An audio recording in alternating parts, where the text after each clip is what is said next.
Wifestyle Solutions, the podcast, is here to give the Christian wife real talk about marriage, self improvement, self care, and more through relatable experiences and practical solutions for maintaining the role of wife as God designed. Because wife is more than a title, it's a lifestyle. I'm your host, Ashley Smith. Let's get into this week's episode.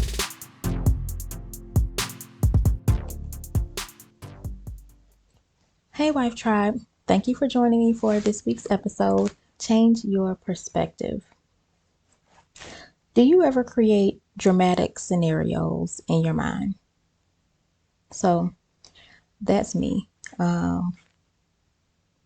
Sometimes I kind of go overboard and I am an overthinker and I will overthink and rethink again certain situations. And sometimes these situations are completely fabricated because I'm having this whole conversation with myself, right? One of the things that I will do though, when James and I have been in some type of conflict, if I bring it up, I'm the type of person, I want you to understand my point of view and I want you to understand it right away because it's my point of view. It makes the most sense and it's pretty clear. Like I'm not speaking on some high level. Like I don't understand why you don't get in my way. What I do though is once I get to the point where he has proven that I'm wrong in the situation, I'll kind of just shut down and retreat. Like, okay, I got it. Not always the most helpful or beneficial, but that's just me telling you how I do what I do.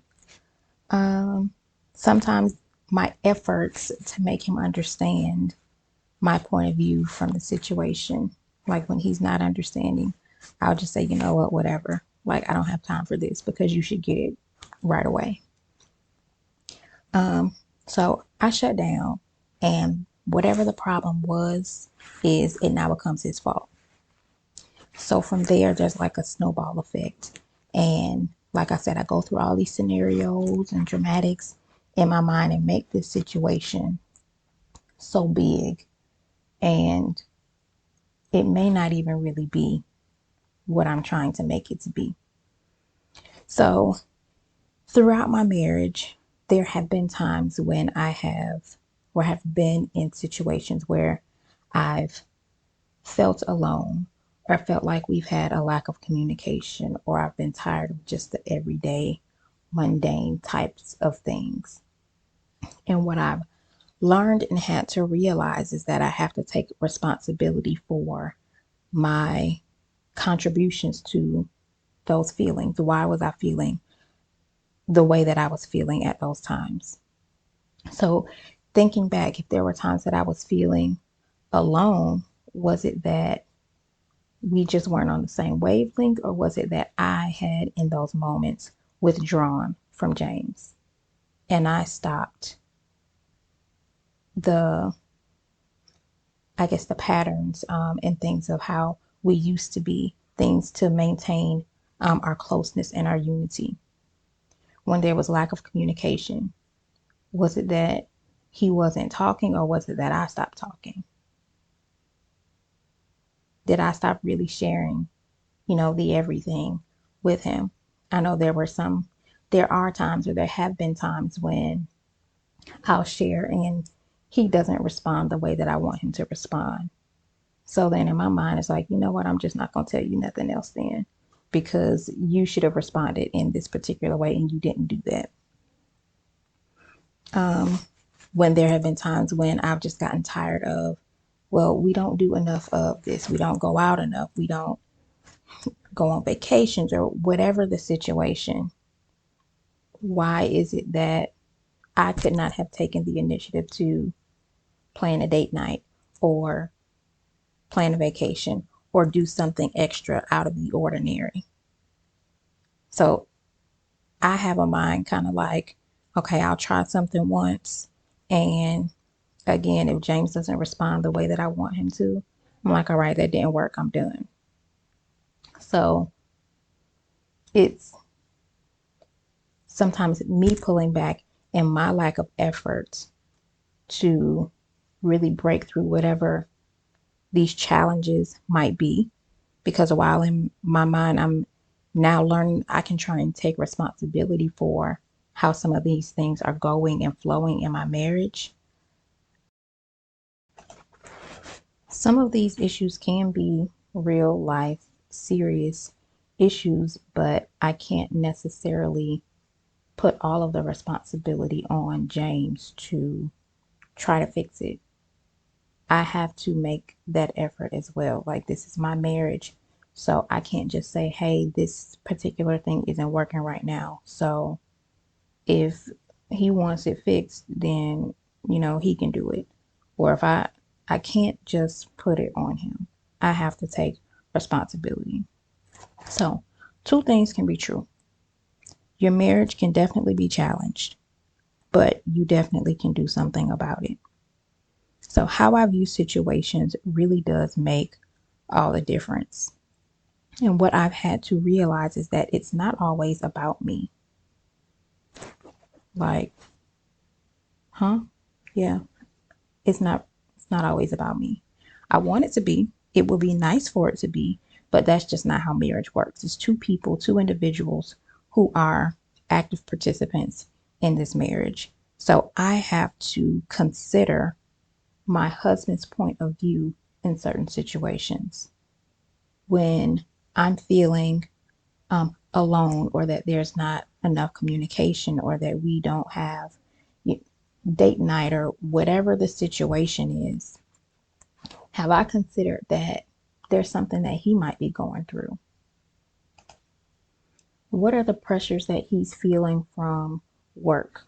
What are the pressures that he's feeling from home and managing and leading a household? What are the pressures that he's feeling from society and just different things that are going on in the world right now? Have I stopped to consider how any or all of those things are impacting him from day to day? Have I asked him about it? Even if he doesn't share, like, do I take those things to the Lord in prayer? Like, how can I, as his wife, lift those burdens from him? So I'm shifting my perspective, and my efforts make a difference. So, what can I change? I can change me. So, I can take the initiative. I can make the plans. If I'm feeling lonely, go find him and invade his space and say, hey, I just want to talk, or I just want to watch a movie, or I just want to spend some time. And even if invading his space isn't the most appropriate thing to do at the time, like, hey, I can plan for a date night, set it up so that someone can care for the children, and we can either go out somewhere, we can do something different, or we can spend some quality, quiet time here at home alone. Um, Change what you're doing to change what you're getting. So sometimes it's not always easy, depending on how your interactions are with your husband at the time. Sometimes you're at odds, and it seems like you just can't get on the same page. So attempting to do anything where you're putting him first is going to challenge you. But you have to purify your heart and purify your intentions. And that can definitely only be done through Jesus. Like, really praying, reading the word, communing with the Holy Spirit. Like, that's the only way that I can kind of function through many of these days and navigating my marriage. So purify your heart, purify your intentions. Everything that you do, remember, you're married, but the purpose of marriage is to serve. When you serve, you put the needs of others before your own.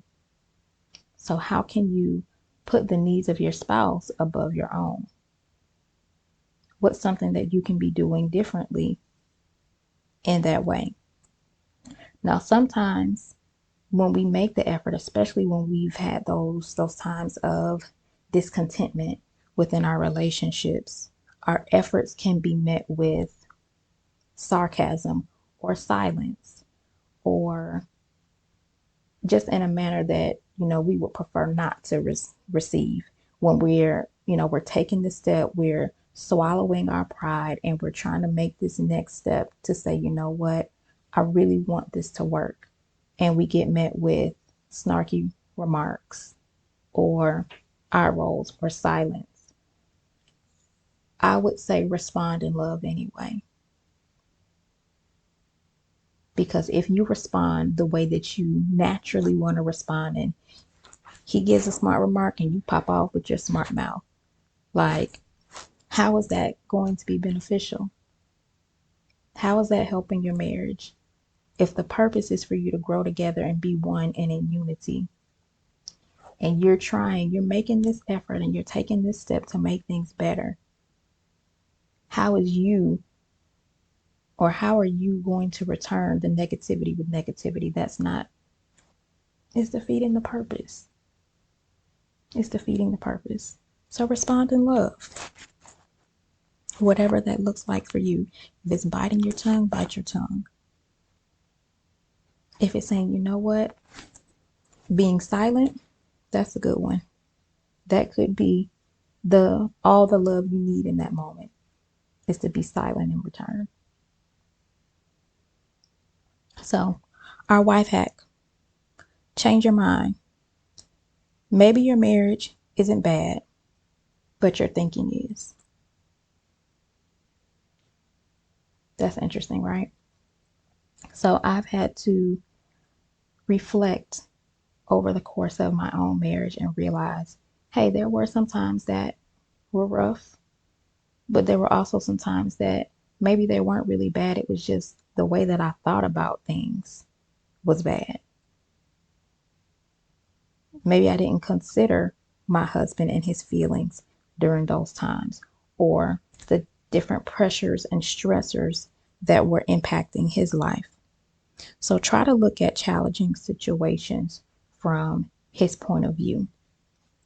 And if you can't really see it from his standpoint and his view, then ask him, like, hey, what do you think about this situation? And hey, you might run into him not responding, him not giving you the answer you want, or him not knowing how to answer you. So that's when you pray. You go ask God, like, hey, what do I need to do? How can I help to better this situation? What can I do to ensure that we come out on top? So sometimes it can be bad, but it may not really be as bad as you think. Do something this week to take action in shifting your thinking. Love y'all. Have an amazing week. Thanks for listening to this week's episode of Wifestyle Solutions, the podcast. You can follow us on Facebook and Instagram at Wifestyle Solutions for more inspiration and more solutions. As always, subscribe to the show to catch every new episode and leave us a review so we can continue to bring you fresh content about how to live your lifestyle God's way, because wife is more than a title, it's a lifestyle. See you next week.